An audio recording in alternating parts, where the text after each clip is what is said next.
这台空调的话漏水，我们近距离看一下是哪个地方漏，具体是咋回事。这空调这里啊，流到这里，看这一滴水，漏得很慢。把排水管拔出来看一下啊，水排得挺宽的，不过的话还是有点漏。这个钢丝说有硬度它有硬度，说有软度它有软度啊。钢丝的话先穿进去通一下，现在开始通啊。我的钢丝的话，这个头的话，它是个球形的啊，圆溜溜的啊，这个可以滑过去啊。现在开始。啊，这钢丝全长的话2米，我们现在全部把它通进去，啊，现在已经到顶了。通完以后，我拿这个矿泉水瓶啊，这样插在这里，拿电胶布把这口扎起来，把里面脏东西吸出来。内机那边的话，再同时灌水，外机的话这边要吸啊，胶布把口扎紧，不然会漏气。这样的话产生一个吸力，把这里面的糊状的东西给它吸出来啊。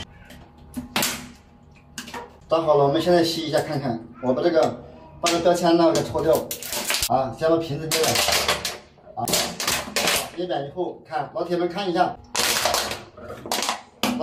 这啥东西，能不能看到？你们看一下，老铁们看一下这多脏。再去内机那边灌水，灌水以后这边再吸一遍，好，我关了热水啊，这个水的话现在漏出来了啊。内机那边的话，刚刚灌过水的，水的话现在还不怎么出来，证明的话现在还没有疏通啊。我们现在开始，老铁们看一下啊，有多脏，可能还没有完全疏通。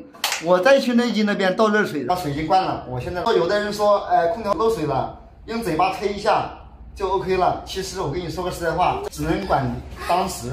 解决不了根本的问题，里面的脏东西就没有真正的就是清出来。现在的话继续吸，话也差不多了，也里面没有脏东西，已经完全疏通了。疏通以后呢，那么我们就把这电胶布的话拆开啊，瓶子拿掉。拿掉以后，我再去内机那灌水，看它这里是不是很畅通的流出来。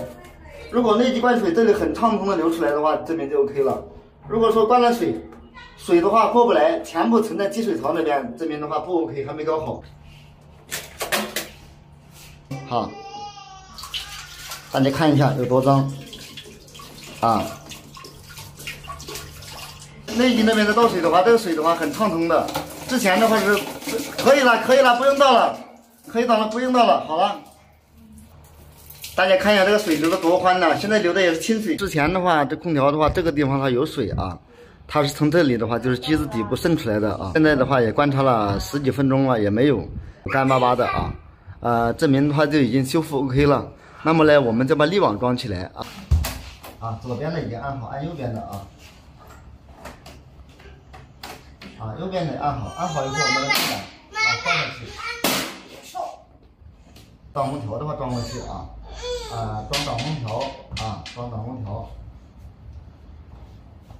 装好以后 ，OK， 安装完成。现在的漏水的话就完完全全的解决了啊。